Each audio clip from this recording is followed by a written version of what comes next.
Good morning students. Continuing the next part of JFET. पुढचा concept आहे बेटा आता आपला पॅरामीटर्स ऑफ जेएफईटी. जेएफईटी जे काय पॅरामीटर्स आहेत ते आपल्याला बघायचे आहेत.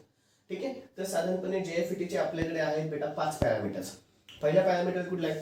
Dynamic acid rain resistance. याला डिनोट केलं जातं आरडी या सिम्बॉलनी. ठीक आहे, डायनॅमिक ड्रेन रेजिस्टन्स. ठीक आहे, पुढचा आहे ट्रान्स कंडक्टन्स. त्याला डिनोट केलं जातं जीएम या सिम्बॉलनी, इथे दिसतोय. नेक्स्ट आहे एम्प्लिफिकेशन फॅक्टर. पुढचा आहे डीसी ड्रेन रेजिस्टन्स आणि अजून एक आहे इनपुट रेजिस्टन्स. हे 5 याचे पॅरामीटर्स महत्त्वाचे आहेत. प्रत्येक पॅरामीटरची डेफिनेशन आहे. डेफिनेशन जर ऑब्झर्व केले तर प्रत्येक जण रेशिओचे, प्रत्येक जण काय बेटा रेशिओ आहे. जसं की येथे सांगायला गेलं तर dynamic acid rain resistance it is the ratio of कशाचा? चेंज. डेल जो आहे ना, डेल याचं मिनिंग असतं बेटा चेंज. हा जो सिम्बॉल आहे ना असा ट्रायंगल काढलेला, याचं मिनिंग काय असतं बेटा? चेंज.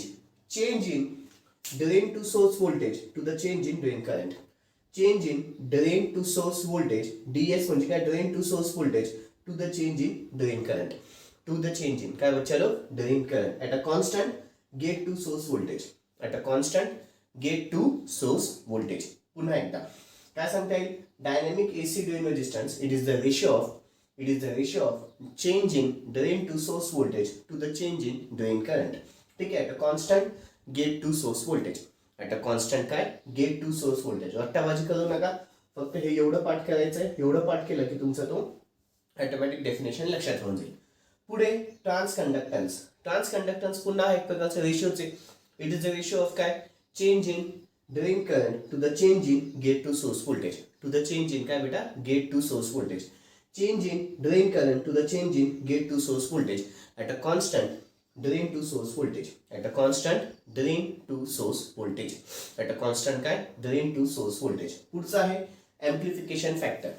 पुढचं कुठले बच्चे लोग? amplification factor. काय सांगता येईल? amplification factor it is defined as the ratio of कशाचा रेशिओ आहे? it is the ratio of change in drain to source voltage. It is the ratio of change in drain to source voltage to the change in gate to source voltage. To the change in gate to source voltage at a constant drain current. At a constant काय? Drain current.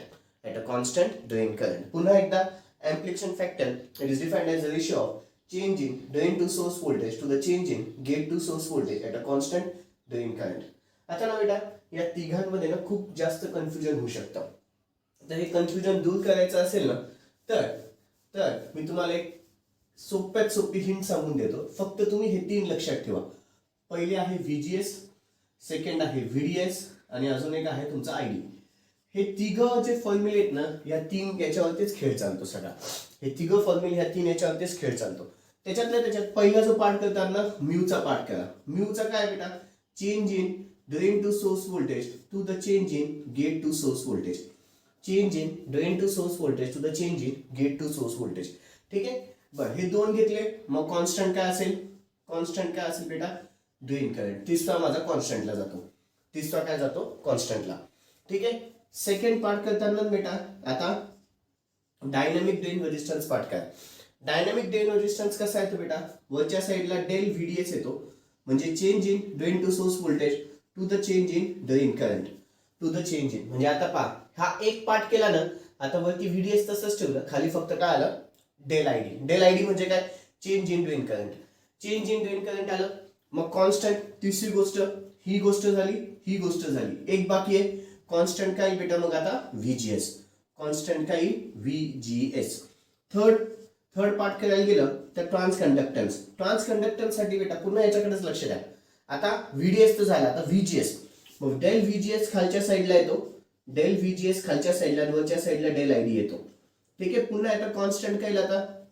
आता ID पण झाला, VGS पण झाला. बाकी काय बेटा?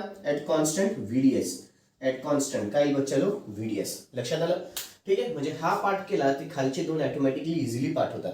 हा पार्ट केला तर खालचे 2 इझिली पार्ट केले जातात. ठीक आहे, बरं. नेक्स्ट पुढचा आहे DC drain resistance. DC drain resistance हा पुन्हा एक प्रकारचा रेशिओ आहे. कशाचा रेशिओ बेटा? Same gate to source voltage to the drain current. Drain to source voltage to the drain current. Drain to source voltage to the drain current. DS आहे drain to source voltage to the drain current. Input resistance आता याचा ratio सोबत काही घेणं नाहीये. Input resistance, the resistance applied at the input side is known as what? Input resistance. The resistance applied at the input side is known as input resistance. हा फक्त त्याचा formula लिहून घ्यायचा नंतर. हा फक्त त्याचा काय लिहून घ्यायचा? फॉर्म्युला. तर हे माझे 5 महत्त्वाचे पॅरामीटर्स आहेत. पहिले 3 लक्षात कसे ठेवायचे त्याची पण टेक्निक सांगून दिलं. पहिले 3 लक्षात कसे ठेवायचे त्याची पण मी टेक्निक तुम्हाला सांगून दिलेली आहे. चलो आता हेडिंग टाका, पॅरामीटर्स ऑफ जेएफईटी. हेडिंग टाका बच्चा लोग, parameters of JFET. Parameters of जेएफईटी.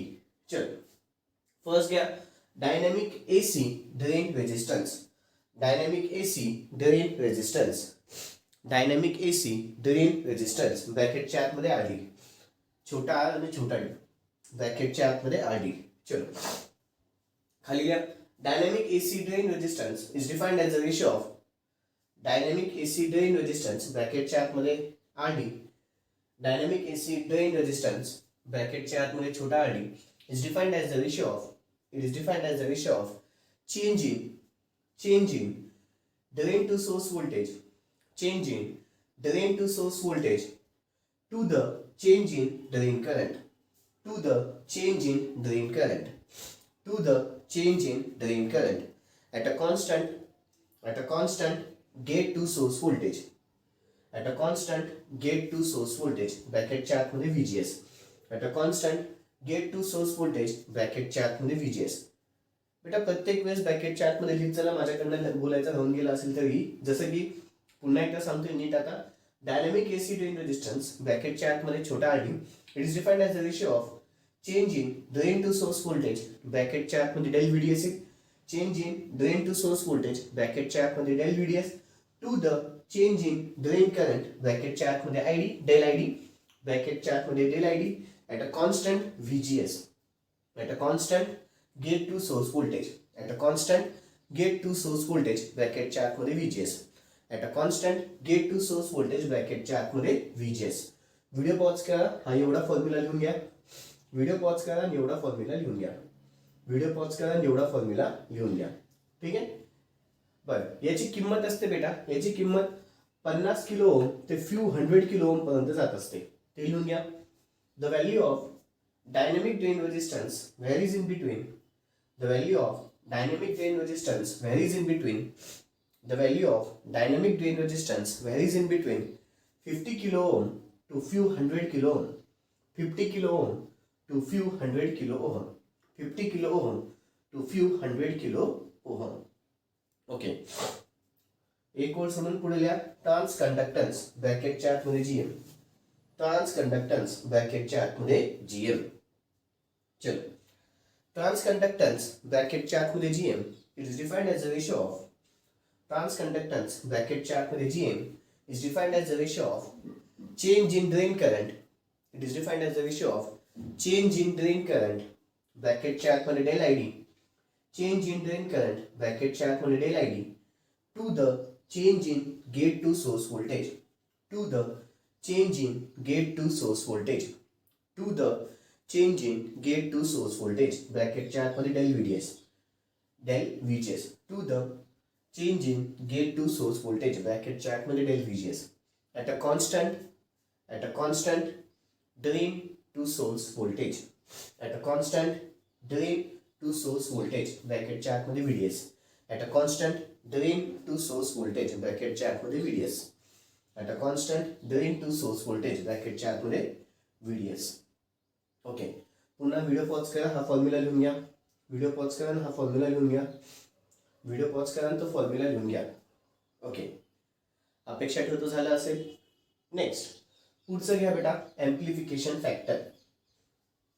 पुढचं घ्या एम्प्लिफिकेशन फॅक्टर ब्रॅकेटच्या आतमध्ये म्यू, एम्प्लिफिकेशन फॅक्टर ब्रॅकेटच्या आतमध्ये mu.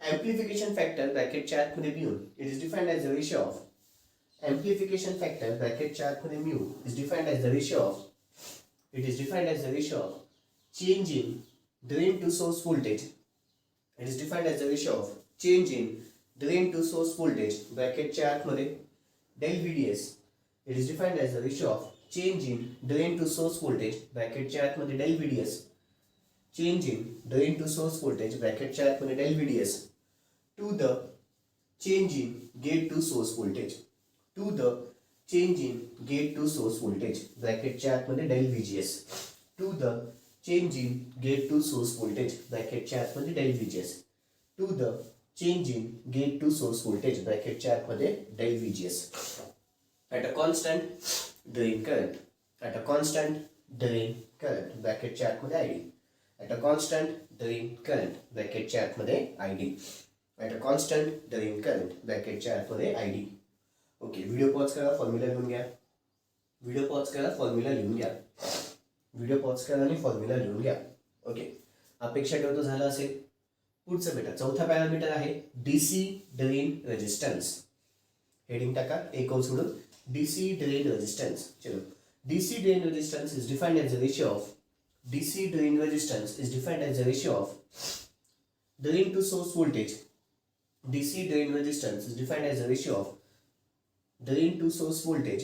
It is defined as the ratio of drain to source voltage ब्रॅकेटच्या आतमध्ये VDS ब्रॅकेटच्या आतमध्ये VDS to the drain current ब्रॅकेटच्या आतमध्ये ID to the drain current ब्रॅकेटच्या आतमध्ये ID to the drain current ब्रॅकेटच्या आतमध्ये ID. व्हिडिओ पॉज करा, फॉर्म्युला लिहून घ्या. व्हिडिओ पॉज करा आणि फॉर्म्युला लिहून घ्या. व्हिडिओ पॉज करा आणि फॉर्म्युला लिहून घ्या. ओके. अपेक्षा ठेवतो झालं असेल. पुढचं घ्या बेटा इनपुट रेजिस्टन्स. पुढचं घ्या input resistance. Okay. Input resistance is defined as the resistance applied at the input side. Input resistance is defined as the resistance applied at the input side. Input resistance is defined as the resistance applied at the input side. Okay. हा formula लिहून घ्यायचा आहे. हा formula लिहून घ्यायचा आहे. अपेक्षा ठेवतो झालं असेल. पुढचा कन्सेप्ट आहे बेटा relationship between the parameters. Relationship between the parameters. Heading टाकायची आहे relationship between the parameters. Okay. आता आपल्याला काय बघायचं बेटा हे जे पॅरामीटर्स बघितलेत ना आपल्याला त्यांच्यामधली काहीतरी रिलेशनशिप आहे ती काढायची. ती रिलेशनशिप काढायची म्हटली तर सगळ्यात पहिले मला म्यूचा फॉर्म्युला लिहावा लागतो. म्यूचा फॉर्म्युला किती बेटा डेल VDS अपॉन खाली del VGS. Del VDS upon खाली किती आलं डेल VGS. आता नीट लक्ष द्या हा फुल कॉन्सन्ट्रेशन. मी इथे डेल VDS तसाच ठेवतो त्याला डिवायडेड बाय काहीच लिहित नाही इंटू पुन्हा याच्या वरच्या बाजूला काहीच लिहित नाही आणि इथे डेल VGS लिहितो. चालेल बेटा. म्हणजे पहा हा जो डेल VDS येतो इथे लिहिला डेल VGS इकडे लिहून घेतला. ठीक आहे. मी काय करतो बेटा आधी डेल ID नी मल्टिप्लाय डिवाइड करतो आणि डेल ID नी मल्टिप्लाय करून टाकतो. काही फरक पडेल म्हणजे पहा डेल ID नी डिवाइड पण केलं आणि मल्टिप्लाय पण केलं. डिवाइड पण केलं आणि मल्टिप्लाय पण केलं. पण हे असं केल्यावरती माझ्या काय लक्षात येतं चल ही किंमत जी आहे ती कुठली किंमत आहे बेटा ती कुठली किंमत आहे AC ड्रेन रेजिस्टन्सची किंमत आहे. बघा बरं डेल VDS आपण डेल ID म्हणजे कुठलं झालं डायनॅमिक AC ड्रेन रेजिस्टन्सची किंमत आणि डेल ID आपण डेल VGS म्हणजे कुठली किंमत आली ट्रान्स कंडक्टन्स. म्हणजे कुठली किंमत आली ट्रान्स कंडक्टन्स. म्हणजेच काय झालं एम्प्लिफिकेशन फॅक्टर हा एक प्रकारचा प्रोडक्ट आहे. एम्प्लिफिकेशन फॅक्टर हा एक प्रकारचा काय सांगता येईल मला प्रोडक्ट आहे. कोणाचा it is the product of dynamic drain resistance and the transconductance. It is the product of dynamic drain resistance and trans conductance. It is the ratio of it is the product of dynamic drain resistance and trans conductance. कळालं बेटा. हे छोटंसं derivation आहे.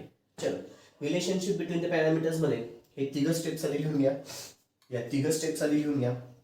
Relationship between the parameters मध्ये या तिघ steps आधी लिहून घ्या. ओके. अपेक्षा ठेवतो झालं असेल. खाली लिहा.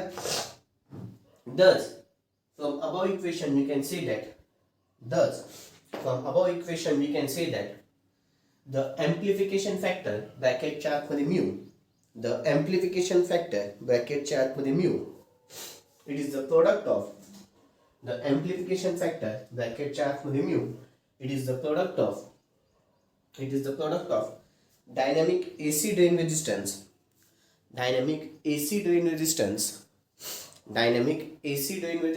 ब्रॅकेटच्या आतमध्ये RD and the trans conductance ब्रॅकेटच्या आतमध्ये GM and the trans conductance ब्रॅकेटच्या आतमध्ये GM ओके. आता JFET चा माझा शेवटचा फंडा आहे तो म्हणजे ऍप्लिकेशन्स ऑफ JFET. JFET चा एक शेवटचा फंडा बाकी आहे तो म्हणजे कुठला बेटा ऍप्लिकेशन्स ऑफ जीएफईटी. हेडिंग टाका applications of JFET. Applications of JFET. Applications directly लिहून घ्यायचे बेटा. पहिलं application, JFET can be used as a amplifier. JFET can be used as a amplifier. पहिलं application, JFET can be used as a amplifier. Second, पुढे लिहा, JFET can be used as a switch. JFET can be used as a switch. पुढे, it can be used in ADC network or DAC network. It can be used in ADC network or DAC network. ब्रॅकेटच्या आतमध्ये converters. ब्रॅकेटच्या आतमध्ये converters. पुढचं, it can be used as a voltage variable register. पुढचं, it can be used as a voltage variable register. पुढचं, it can be used as a voltage variable register. आणि सगळ्यात शेवटचं, it is used in digital circuits. सगळ्यात शेवटचं, it is used in the digital circuits. It is used in the digital circuits. Okay बच्चांनो, इथे तुमचं सगळंच्या सगळं JFETचा पण फंडा संपलेला आहे. ठीक आहे. आता माझा मॉस्फेट हा एक कन्सेप्ट बाकी आहे. ठीक आहे. या चॅप्टरमधला एक मॉस्फेट नावाचा कन्सेप्ट माझा बाकी राहिलेला आहे. तो पण खूप मोठा आहे, लेंदी आहे. ठीक आहे. दॅट्स ऑल बच्चांनो. बाकीचं नेक्स्ट व्हिडिओमध्ये बघू. थँक्यू. Good day.